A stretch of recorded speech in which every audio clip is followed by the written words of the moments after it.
Hi friends, welcome to our Trinsics. I am Liz. Love you guys. Thanks for being here today.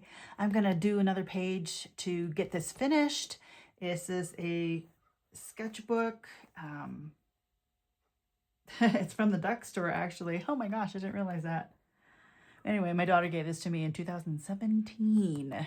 So I'm almost done with it. So I'm doing a few videos showing the finishing touches of this book. And today I am going to try out 3 of the watercolors that I purchased from Hobby Lobby the last time I was there a couple months ago. And these are just the Master's Touch brand. So there were colors that I didn't have in my Reeves collection, and then I ran out of yellow. My yellows, I cannot use this. It's all smushed and dried out. So I think I'm actually ready to throw that away. This one as well, medium yellow and lemon yellow. So I ended up with a lemon yellow hue, and then I also have a Chinese white. My white is super thick and it feels like clay almost. So I guess I can throw those away. And then I added a purple. Deep purple. Now you can get purple mixing my blues and my reds if I wanted to, but I just thought I'd grab a purple. They were pretty cheap. They're $3.50 a piece. And with watercolors in these tubes, which is kind of a new concept for me, they actually last a really long time. You don't need a lot. So anyway, I brought out those 3 colors, and I'm going to use those, and then these 3 colored gelatos for the background, and I'll show you how I'm going to do that here in a sec. And then my water brush pens because I'm lazy.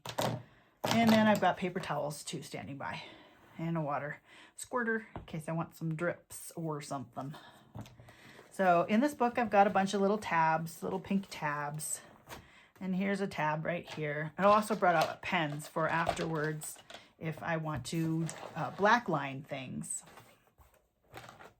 So my tabs are all the pages that, oh, I need a little more light, don't I? Just a little more. Let's get that off to the side so it's not glaring. And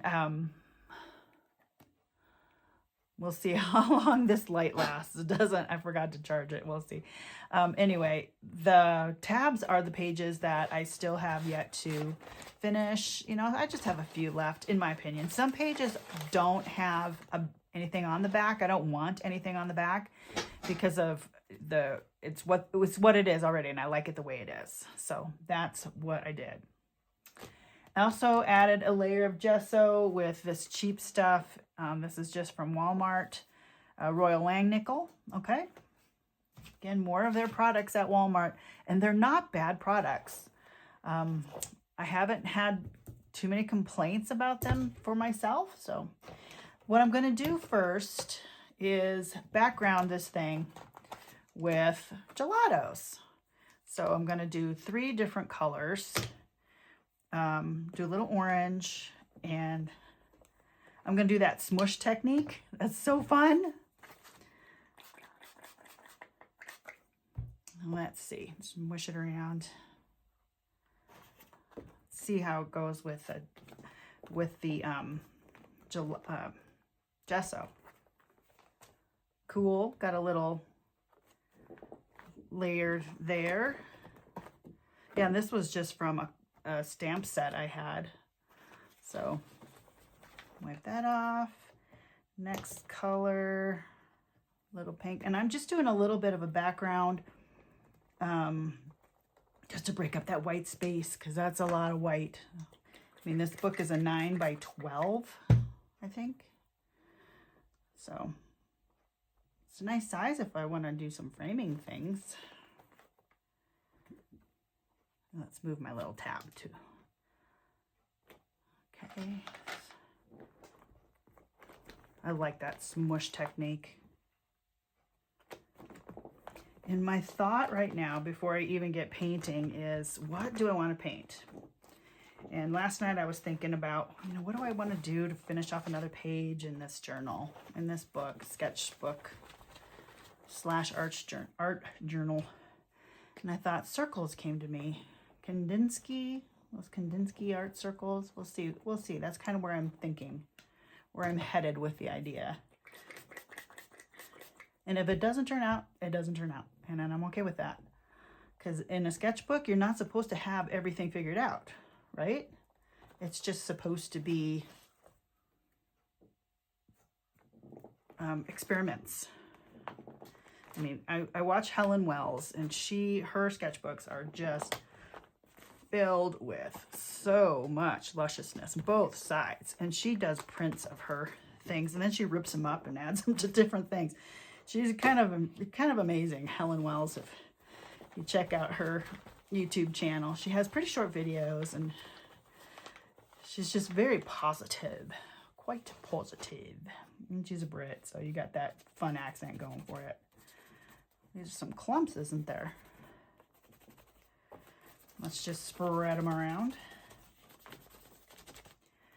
Okay. Wow, there are some clumps. That's okay. We'll just move that thing. I love green and pink. Can you see the first color? You can't really see the orange very much. Let's add a little more orange. Let's give the orange a voice.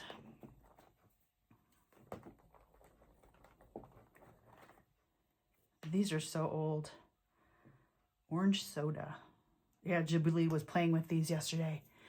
She got these and actually had her paint. And what else did she do? The distress crayons. Oh, she was having a good time. Found some black paper for her to do some of the distress crayons. She wanted to use the white. She's like, why isn't this white working? White doesn't show up on anything. So I gave her some black paper, and she got going to town on it, and that was fun. She was having fun. She spent about 15 minutes, and then she's like, I'm done. So that worked for me. Okay, so that's, it's a little bumpy. You can see the texture of the paper just kind of showing through, because on the other side is a collage, not a collage, but a doodle and coloring in. So it's mostly dry. I do have a white spot right there, but I'm not going to worry about it. So the white on here is going to be to make these colors different. Now, purple and yellow together, I don't know. I know that they work great in Easter. But I'm just going to put a little dab on here. And I'm using a old cutting board type thing from the Dollar Tree as my palette. So the watercolor palette that I made for myself out of air dry clay did not work. I mean, that is ridiculous. How do I have, I don't understand here. Anyway, it did not keep its shape, and I think it's because I added water to get the shape originally, and then when I went to dry it, it just flattened out. So now I have this, and I don't know what to do with it. Any ideas? Write them below, please. All right, so just in first, this is a little oily. I don't see the water in that. Okay, let's use the fat tip. Let's do a squirt. Oh, I got strings on this. Yeah, Jubilee likes using these too. She likes to squirt. See how this purple is. Ooh, that's really nice. Let's add a little bit of white on over next to it. And when you do white and watercolor, it will make the paint less translucent.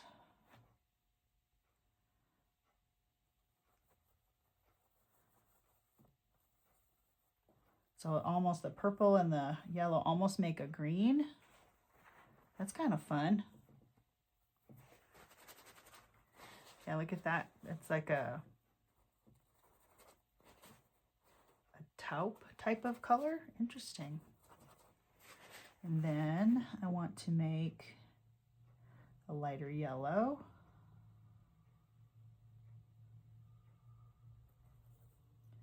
So you end up with several different colors, just blending these. So that's fun. I think I'm going to use this color as my base for my circles, and we'll see, or at least one of them. Well, that is hardly visible, but I think it's going to be okay.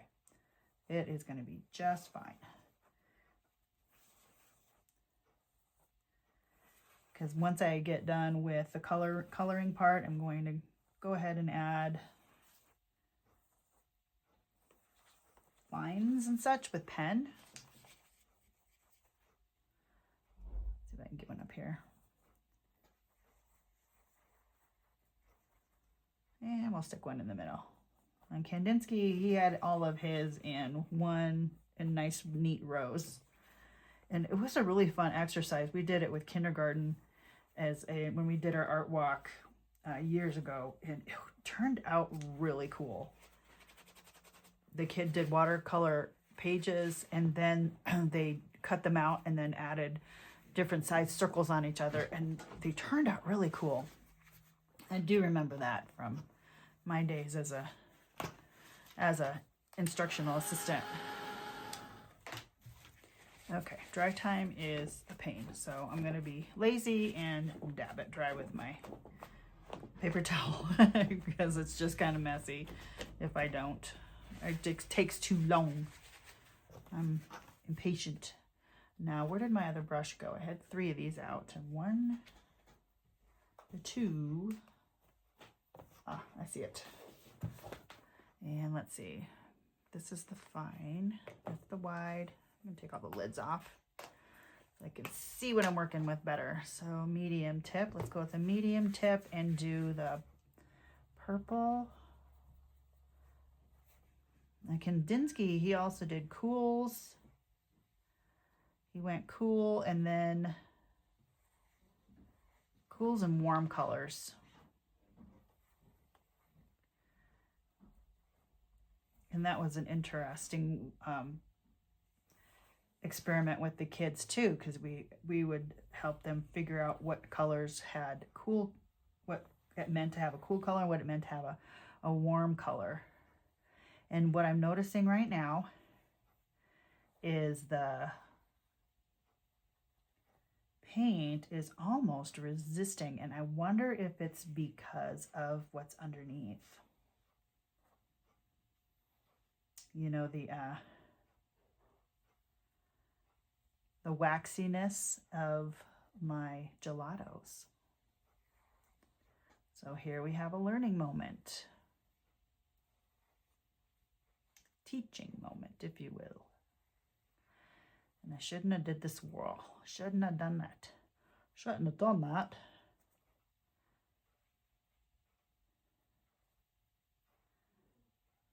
So, let's get a dark one in here. Get a little more water on it. What is it about making circles too? Something very soothing about it.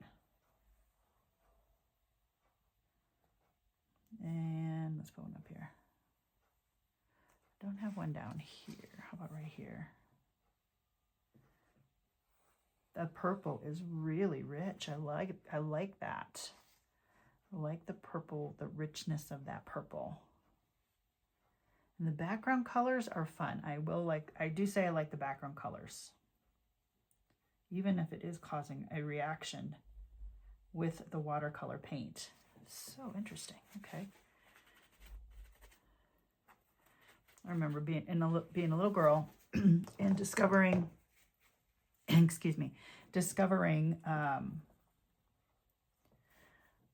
the colors purple and yellow going together. I was at my neighbor's house, my neighbor Jane, and we were sitting at her kitchen table, her dining room table.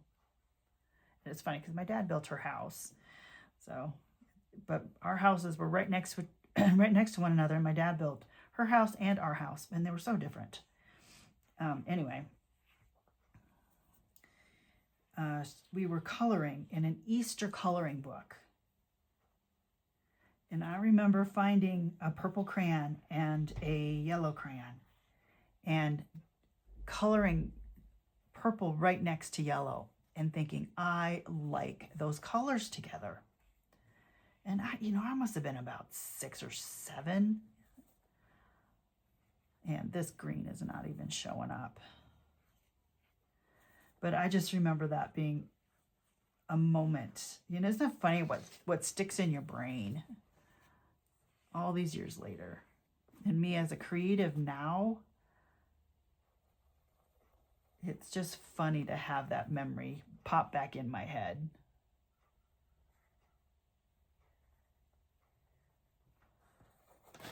Oops. I don't like that circle at all. That circle is kind of a dud.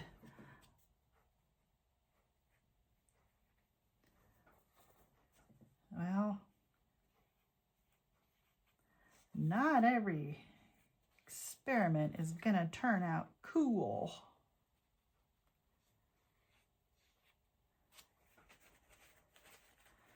Let's just add some plain old yellow, right, nice and bright yellow. Nice and thick. Oh boy, that makes a difference.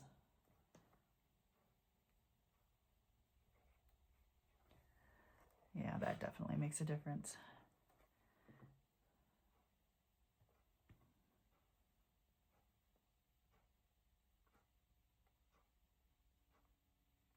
And I think purple is probably a cool color. You could warm it up with a certain kind of red. Get that paint off of here too. I didn't add this color. Let's see what we got up here.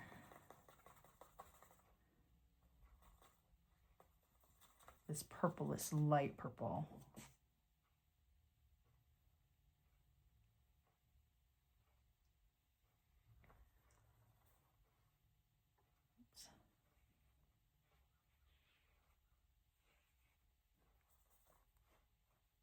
Yeah, there's definitely a resist with the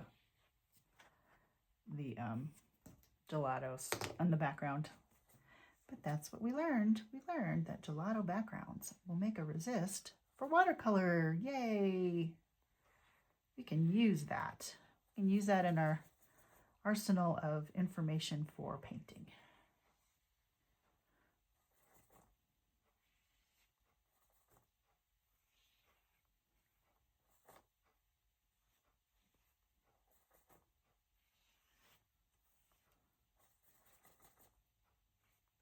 Wow, this is so relaxing. Just painting circles.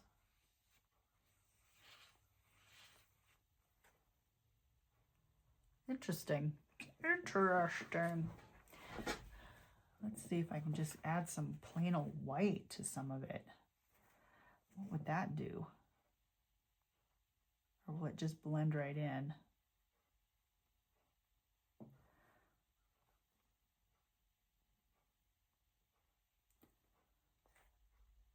That makes it pop a little bit. I'm using it full strength though.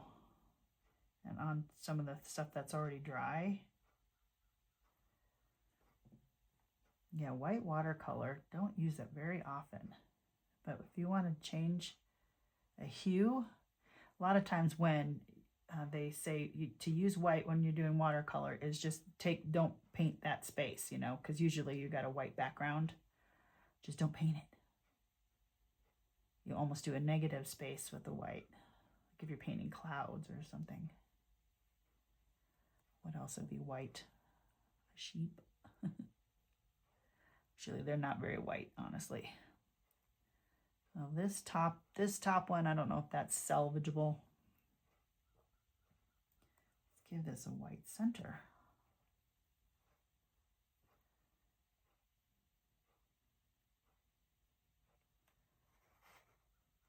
Huh. Well, I like the paints. I think that they have a good consistency. And obviously they're pretty easily blendable. So there's that. Let's just get some of this white off my brush. Zip it around here. Okay, I'm gonna dry this and then come back with some pen. How does that sound?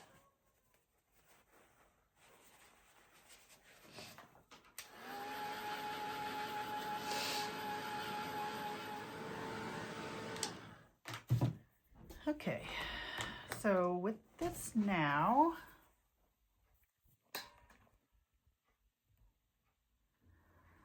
Let's do a little bit of drawing. The pens that I have, I've got a Posca because I know that's going to draw. So this one's almost out. What else?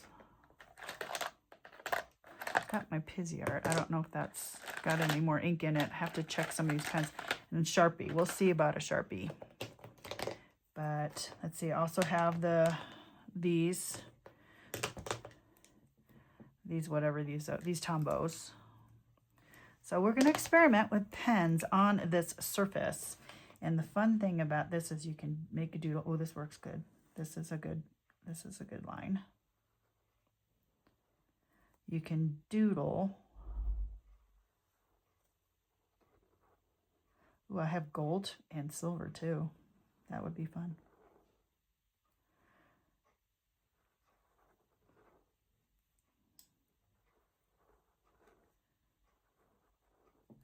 And then you can just go through and make some marks.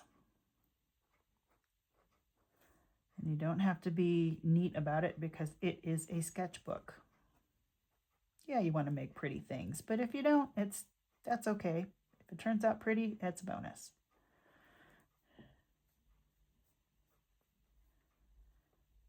And I could almost write which pen I'm using here next to the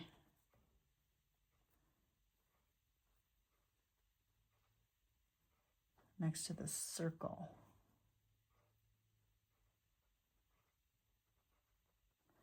Tombow. Let's see. Scallops are always nice.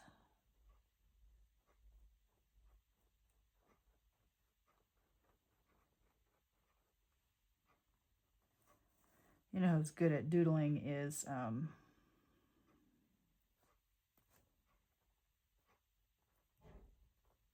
Alyssa Burke. She's got some great videos on mark making and doodling and just making it fun. Okay, so that's a Tombow. This is a Micron Graphic 1.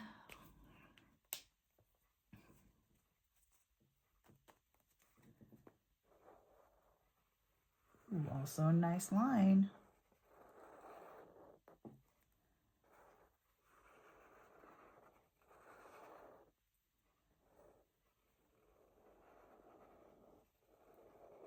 Oh, that wouldn't even sound good.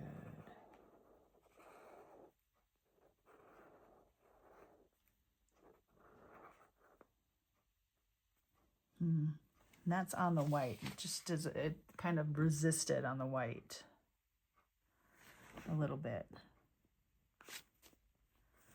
So this is a Pigma Graphic 1.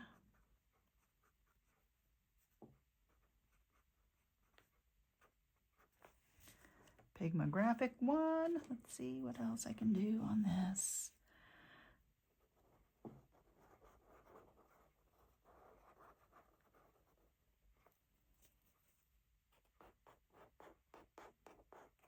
Oh, this one actually works really good. I like it.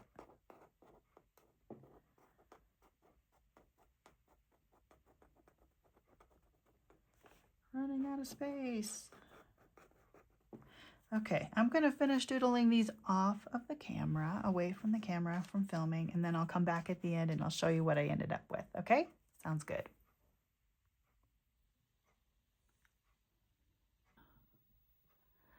So this is what I came up with using all of these pens. Well, these are all the supplies, but all of these different pens.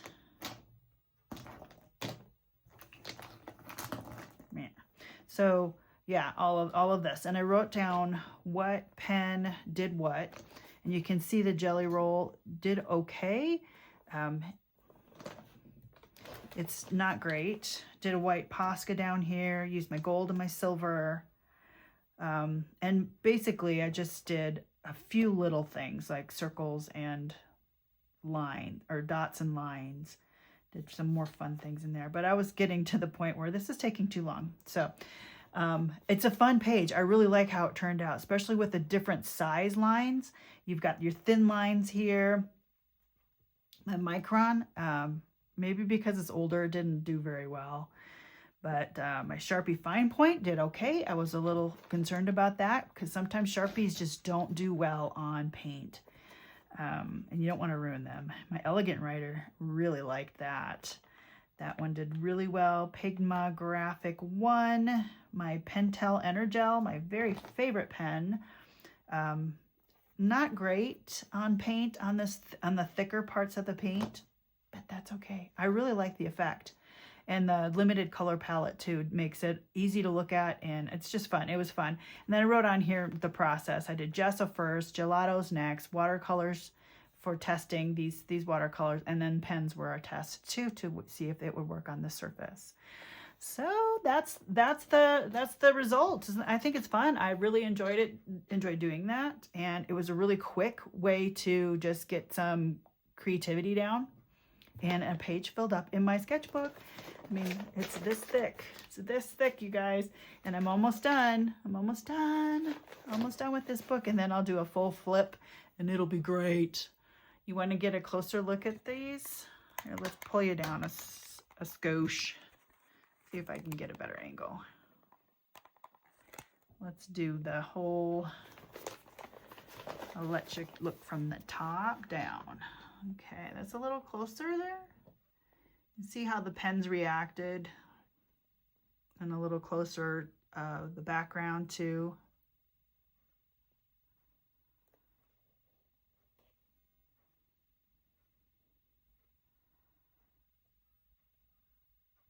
Yeah, anyway, that was a fun exercise. So give it a shot. Just paint circles. If you don't have any other ideas, go with just circles. Sounds good? All right, guys, that's it for this video. Love you.